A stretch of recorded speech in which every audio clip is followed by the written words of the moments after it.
Hello friends, आज MLM के basics के दौरान जो एमएलएम हम बिजनेस शुरू करते हैं, मैं एक एक टॉपिक को आपसे हर रोज कवर करने का प्रयास कर रहा हूं। आज का जो टॉपिक है ना, मेकिंग ए लिस्ट बनाने के का, किसका लिस्ट? प्रोस्पेक्ट लिस्ट, जिसके पास हमें अपने बिजनेस को दिखाने जाना है, बताने जाना है, जिनके सामने हमें प्रस्तुत करना है, उनका लिस्ट कैसे बनाए। ये लिस्ट जो है ना, यही एमएलएम बिजनेस का रॉ मटेरियल है। यही चीज है जिसके द्वारा हम अपने बिजनेस को आगे लेके जा सकते हैं। पहला इसमें जो पॉइंट हमें नोट करने की वाली है, जो कि हमें ध्यान में रखने का है जिस समय कि हम लिस्ट मेकिंग करते हैं, पहला है नेवर प्रीजज। कभी भी पूर्व में आप अनुमान मत लगाइए कि कौन सा व्यक्ति इस बिजनेस को करेगा, कौन सा व्यक्ति नहीं करेगा, किसमें क्षमता ज्यादा है, किसमें क्षमता कम है। इन सारी बातों को आप प्रीजस कभी भी मत कीजिए। कभी भी अगर आप पूर्व में ही ये सोच लेते हैं कि ये आदमी नहीं करेगा, ये आदमी करेगा, तो ये बिजनेस को आपको आगे ले जाने में आप स्वयं एक स्पीड ब्रेकर बना रहे हैं, ऐसे समझिए। कभी भी किसी भी प्रोस्पेक्ट के बारे में, किसी भी व्यक्ति के बारे में आप ये सोचिए ही मत कि ये आदमी करेगा या नहीं करेगा, क्योंकि आपको ये पता नहीं है कि किसके सीने में कौन सा ड्रीम पल रहा है, कौन सी आग जल रही है जिसे पूरा करने के लिए वो कुछ भी कर सकता है। वो काला है, गोरा है, नाटा है, मोटा है, कुछ भी मत सोचिए। वो स्वस्थ है, बीमार है, कुछ भी मत सोचिए।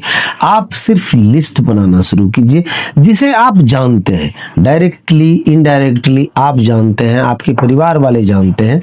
सभी से संपर्क करके आप नाम, मोबाइल नंबर और प्लेस लिखना शुरू कीजिए। हो सके तो उनका आप प्रोफेशन भी लिखना शुरू कीजिए, तो वो किस प्रोफेशन को बिलोंग करते हैं, उन्हें आप कैसे जानते हैं। ये चीज करना बहुत ज्यादा जरूरी है। कहा जाता है the more the raw material the better the chance of your business. जितना ज्यादा रॉ मटेरियल आपके पास होगा, आपके बिजनेस के लिए बेटर चांस उतना ज्यादा होगा ग्रोथ करने के लिए। और एमएलएम बिजनेस में हमारा रॉ मटेरियल क्या है? एमएलएम बिजनेस में हमारा रॉ मटेरियल है हमारे पीपल, हमारे लोग, हमारे प्रोस्पेक्ट्स, जिनके पास हम मिलने जाने वाले हैं। अगला इसमें पॉइंट होता है, do not need to sponsor everyone just like the eagle.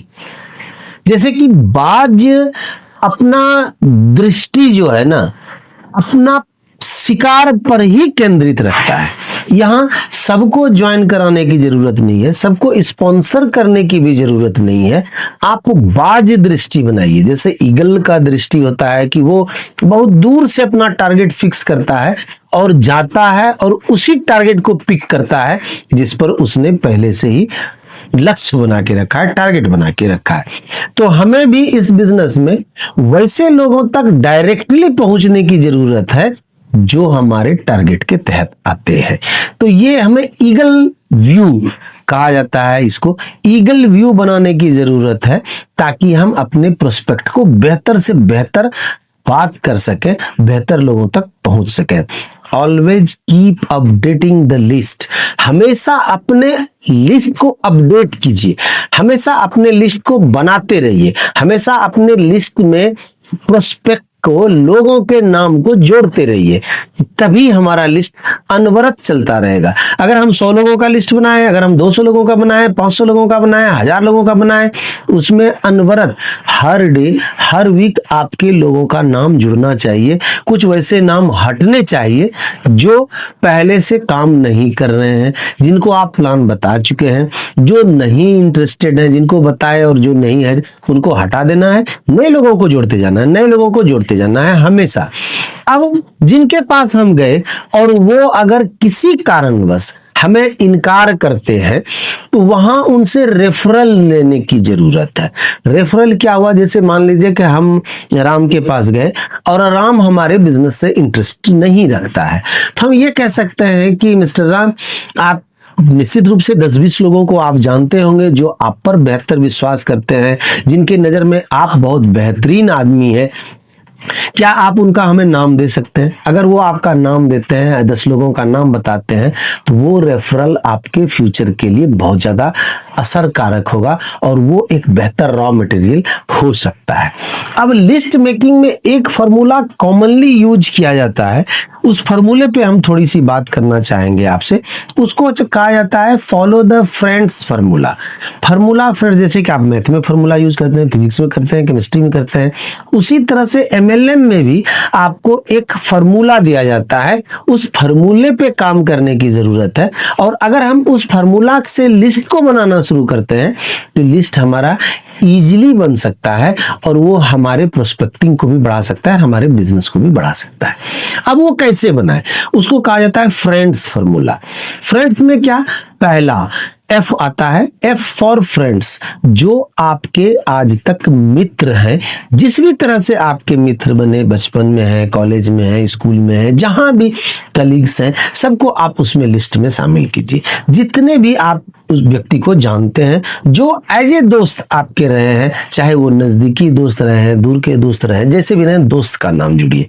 आपका दोस्त हो सकता है, आपके परिवार वालों का दोस्त हो सकता है, आपका भाई का दोस्त हो सकता है, आपकी बहन की दोस्त हो सकती है, आपका वाइफ का दोस्त हो सकता है, आपके पिताजी के हो सकते हैं, आपकी माताजी के हो सकते हैं, किसी भी दोस्त को आप दोस्त को उसमें शामिल कीजिए। अगला आता है आर फॉर रिलेटिव्स, सगे संबंधी, रिश्तेदार, नाते, चाचा, मौसा, फुआ, ताया, ताई, जो भी है उनको आप जोड़िए। जीजा, साली, जैसे भी जिस भी रिश्ते को आप मानते हैं उस रिश्तेदारों का नाम लिखना शुरू कीजिए। पहला आप हो गया फ्रेंड्स, दूसरा हो गया रिश्तेदार, रिश्तेदारों को जोड़ना उसमें शामिल कीजिए।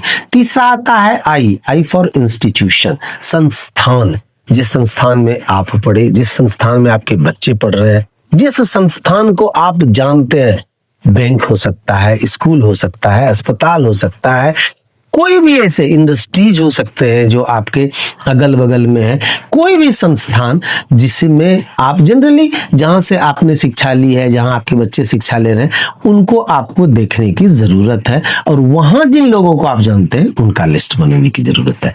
अगला पॉइंट आता है एम्प्लॉइज, नौकरी पेशा वाले लोग जो नौकरी करते हैं। आप हो सकते हैं किसी संस्थान में आप जुड़े हो, किसी ऑफिस में आप जुड़े हो जहां आप नौकरी करते हो, तो उनका आप लिस्ट बनाइए। कुछ ऐसे ऑफिसेस होंगे जिनको आप जानते हो, जो आपके पड़ोस में लोग नौकरी करते हैं। नौकरी करने वाले लोग, चाहे वो आपसे जुड़े हैं या आप उनको जानते हैं, वैसे लोगों को ना, वैसे बिजनेसमैन भी हो सकते हैं, दुकानदार भी हो सकते हैं, जहां से आप कपड़े लेते हैं वैसे हो सकते हैं, कोई भी व्यक्ति हो सकते हैं, तो आप एम्प्लॉयर्स, एम्प्लॉइज का भी नाम उसमें डालिए। अगला पॉइंट आता है N for near by, neighbours, जो बगल में हमारे आस पड़ोस के लोग हैं, जो हमारे अगल बगल में रहते हैं, उनके नाम, पड़ोसियों के नाम, नजदीक में रहने वाले लोगों का नाम, उनका नाम आप लिस्ट में शामिल कर सकते हैं। अगला आता है ड्रीमर्स, जिनके सपने हैं, आप जिनसे मिलते हैं, जिनके पास जाते हैं, जहां कहीं आप गुजरते हैं, ट्रेन पे, बस स्टैंड पे, टी स्टॉल पे, होटल्स में, कहीं भी आप जाते हैं और आपको कुछ ऐसे युवक मिलते हैं, ऐसे व्यक्ति मिलते हैं जिनके सपने बड़े बड़े हैं, जो बड़ा चीज अचीव करने के इच्छुक हैं, आप उनका नाम जोड़ सकते हैं। अगला और लास्ट इसमें आता है एस फॉर स्ट्रेंजर, स्ट्रेंजर अनजान लोग, इसको 3 फीट भी कहा जाता है, जो आपके 3 फीट के दायरे में आ जाता है, उनसे आप मुस्कुरा के नाम लेके आप उनसे अपने लिस्ट को इंक्रीज कर सकते हैं, अपडेट कर सकते हैं। और ये स्ट्रेंजर कभी खत्म नहीं होगा, क्योंकि आप हमेशा जब भी आप घर से निकलेंगे, कोई ना कोई आपके स्ट्रेंजर जरूर मिलेंगे जो आपके लिस्ट को अपडेट करेगा। तो हमारा बिजनेस जो है, हमारा जो एमएलएम बिजनेस है, हमारा जो नेटवर्क मार्केटिंग का बिजनेस है, ये लोगों का व्यवसाय है और लोग हमसे तब तक जुड़ते रहेंगे जब तक हम अपने लिस्ट को अपडेट करते रहेंगे। और इसमें सबसे बेहतर जो फार्मूला है वो फ्रेंड्स है, जिसपे मैंने आपसे बात किया। F for friends, R for relatives, I for institution, E for employers and employees, N for near by and neighbours, D for dreamers, doctors, जो भी है इनको आप जोड़ सकते हैं। एस फॉर स्ट्रेंजर्स, अगर हम इसको करते हैं तो हमारे लिस्ट बड़े होंगे और जितना ज्यादा मेरे पास रॉ मटेरियल होगा, मेरा बिजनेस उतना ज़्यादा होगा, उतना ज़्यादा हम अपने बिजनेस को बढ़ा सकते हैं। तो आशा है कि आपको हमारे इस जानकारी से लाभ मिलेगा, आपके बेहतर भविष्य को बनाने में आपकी मदद मिलेगी। और अगर हमारा वीडियो आपको अच्छा लग रहा है तो निश्चित रूप से हमारे वीडियो को लाइक कीजिए, हमारे चैनल को सब्सक्राइब कीजिए और आप अपने जानने वालों को, आप जिस बिजनेस में हैं, आप अपने टीम्स के लोगों को ज़रूर हमारा बिजनेस शेयर कीजिए, हमारा चैनल शेयर कीजिए, हमारे लिंक शेयर कीजिए, ताकि ये आपके भविष्य को बेहतर बना सके।